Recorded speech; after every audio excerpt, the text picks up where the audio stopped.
Elizabeth May is the parliamentary leader of the Green Party of Canada and member of Parliament representing the southern Vancouver Island riding of Saanich-Gulf Islands. She is one of Canada's most respected environmentalists, and with over a decade of experience navigating politics in Canada, she is also a model for women who want to jump into a life of public service. Welcome to the show, Elizabeth. It is such an honor to have you join me today. Oh, thanks, Candace. It's fun to be with you, although COVID with you, everybody knows we're all zoomed out. Here we are. Yeah, I honestly just did an interview the other day with a woman about Zoom fatigue. We're all feeling that a little bit.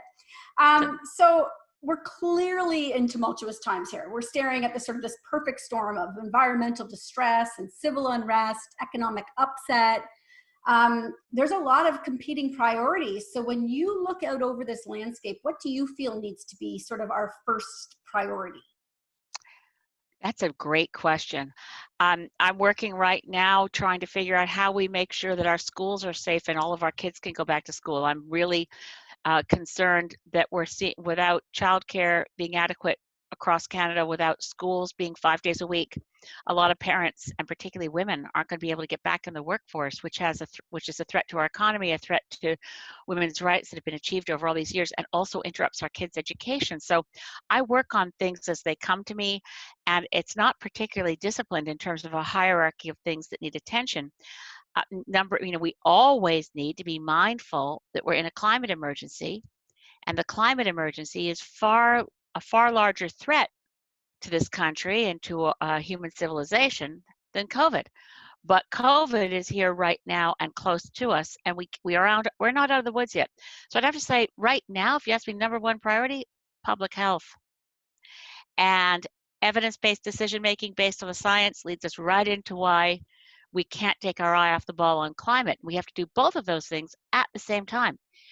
So they're both tied up in health, but public health, and we have to be careful that we don't, as a country, make any mistakes that result in us looking more like Italy than like Taiwan. I mean, this has got to be a upfront top priority.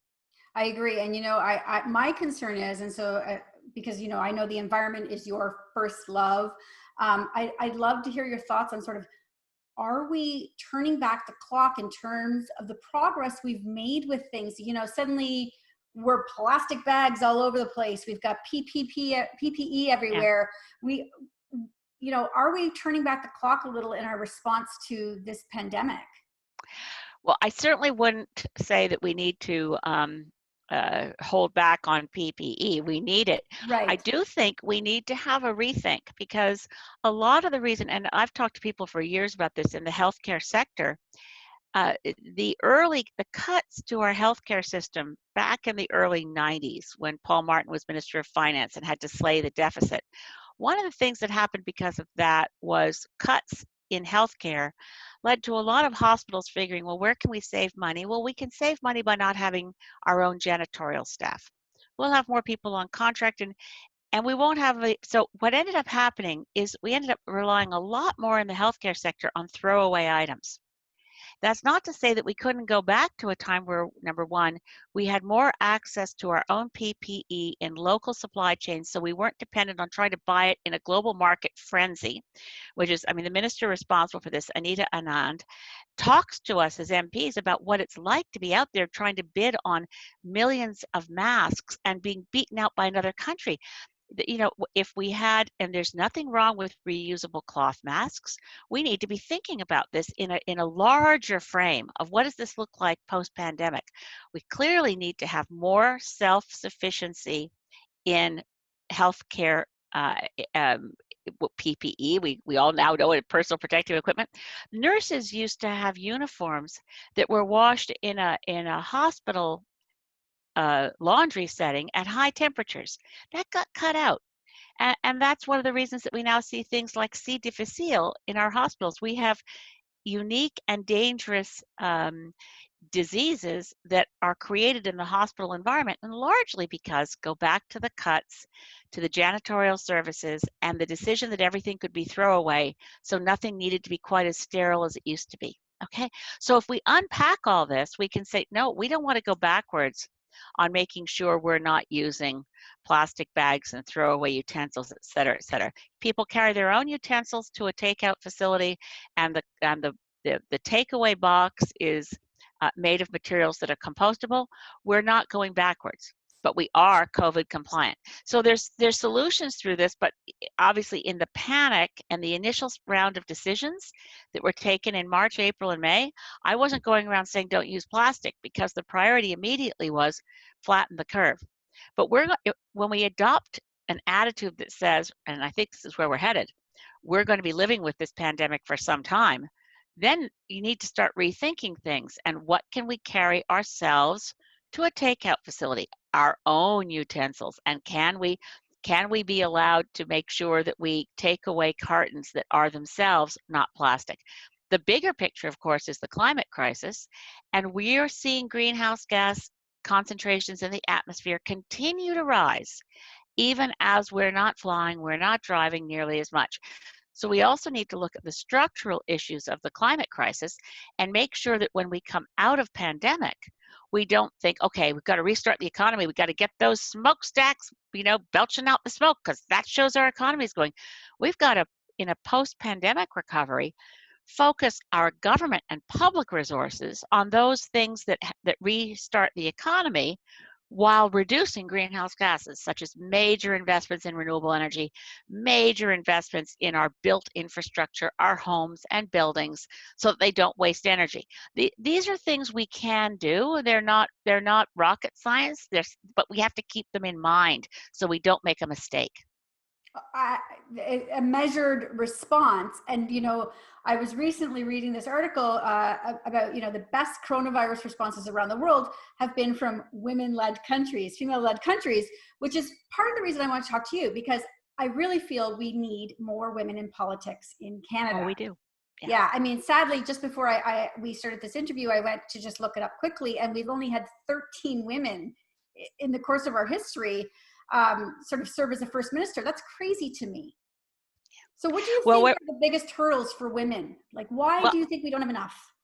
Well, another analysis from where you started this question, which I think is so cool, you look at Jacinda Ardern, Angela Merkel, the women around the world in the women-led countries have something else in common besides a good COVID response.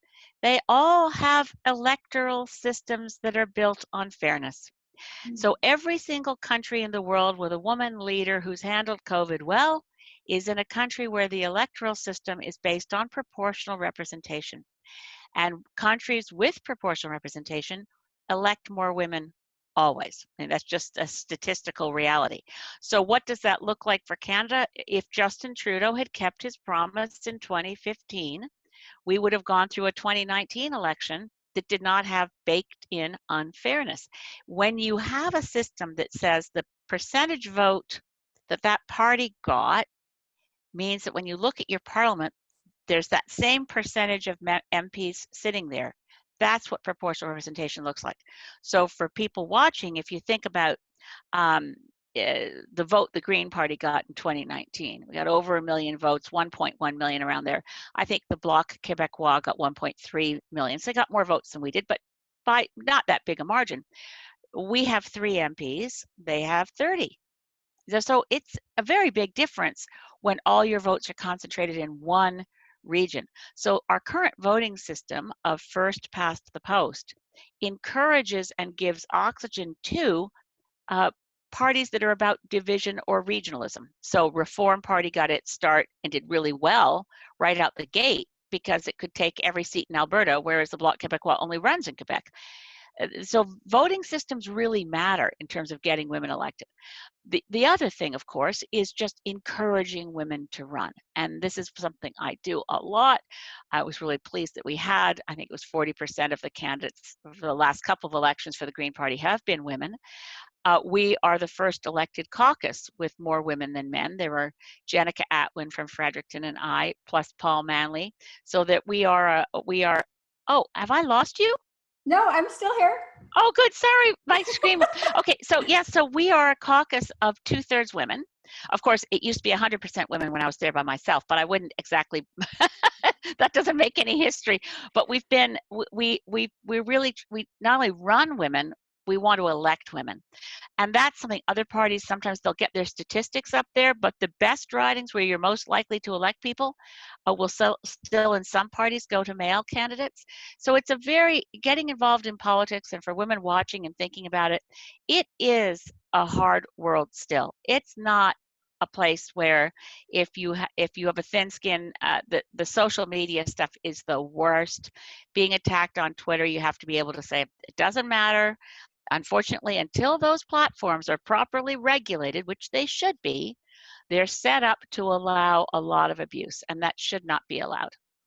I agree. And, and I think that a lot of women don't get involved in politics for those very reasons, is that, it's that fear of being attacked online, having their families attacked and so on. So what would you say to a woman, though, who wants to get involved? What would you say to her if today she's listening and she's thinking, I'm going to go and I'm going to run for MP in my riding? I'd say go for it.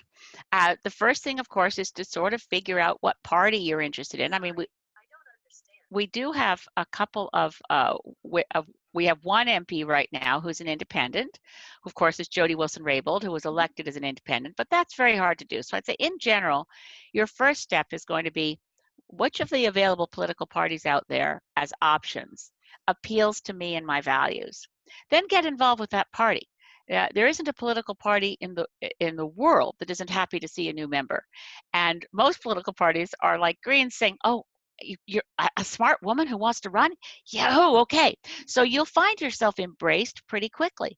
It's important to actually be prepared to be volunteering for a while, maybe help another candidate the first time out, but don't be shy. Absolutely jump in with both feet and let people know that you're around and what your background is and what you would like to contribute to the political life of your community, your province, or your country by running for office. So if there are women listening right now and they want to jump in and they would like to join the Green Party. Yes, it's a great time to join. We have a leadership race going on. So it's one person, one vote, and you can join for $10 and then you vote. And we now have 9 candidates. So of the 9 candidates, 5 non-male, and I say non-male because one of the candidates is non-binary and pan, and they prefer to be referred to as a feminized candidate who's not male. But okay, so 5 non-men and 4 men in the candidacy, and a real diverse group of people, very interesting, lots of interesting professional background. And so the next leader of the Green Party of Canada might be a woman again. And I'd sure welcome that, because otherwise all the other leaders are men. I'm not endorsing anyone in the race. The men are also good choices. So now's a good time to join. And if you were thinking of wanting to run, not only look at what party interests you, but if the Green Party interests you, look at the candidates running for leadership and offer to help one of their campaigns. It's a very opportune moment to engage with the party. It's weird to have a leadership race in pandemic, no gatherings in person or virtually no gatherings in person, but those candidates are running real campaigns and they need volunteers. So that's a great way to get involved. Right. It's important to remember it's not just running for office. It's being involved in the process of the decision making and having a voice. So just getting involved at that level is important as well. Yeah, and the experience of running for office, I think a lot of people are afraid of it till they've done it once. I mean, I ran quite a few times before I was elected because I was the first. There was a real barrier in the idea that Greens don't get elected. I think that's gone away now, but it was hard. I ran in a by-election in London North Centre, and then I ran at home where I used to live in Nova Scotia. And so I got elected the 3rd time out. I moved here to Sydney, BC, which is the most wonderful place in the world to live. Anyway, I'm very blessed. But we in that process, I know that for a lot of women, the idea of running is a bit scary. But once you've done it, and it's a lot to put your name on the ballot, but once you've had the experience of knocking on doors and getting to know people and doing debates, all candidate debates in your own riding, whether it's provincially or federally, that experience will stand you in good stead for event. And with great good luck, and it sometimes happens, Jenica Atwin, who is our candidate in Fredericton, It was her first time running federally. It wasn't her first time running. She had run provincially, but it was her first time running federally, and she won the seat. So it does happen, then you're really facing the most interesting job choice you could possibly make, because working on behalf of your constituents in a parliament or a legislature is an enormous honor. And it's a constantly changing set of dynamics of public policy questions.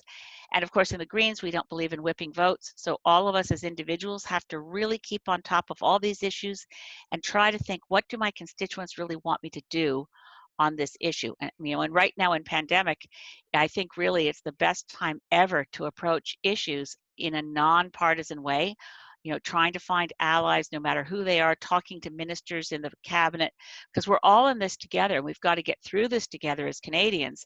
And putting partisanship to the side is, I think, the right way to go. I couldn't agree with you more. Thank you so much for joining me today. I hope people listening who are interested in the Green Party will go look up and find out more about in their area. And thank you for joining me today, Elizabeth. It was lovely to almost meet you here in our new world of Zoom. I give you a virtual hug, and someday we'll actually get together. We will. Thank you. Thank you. Bye-bye. Bye.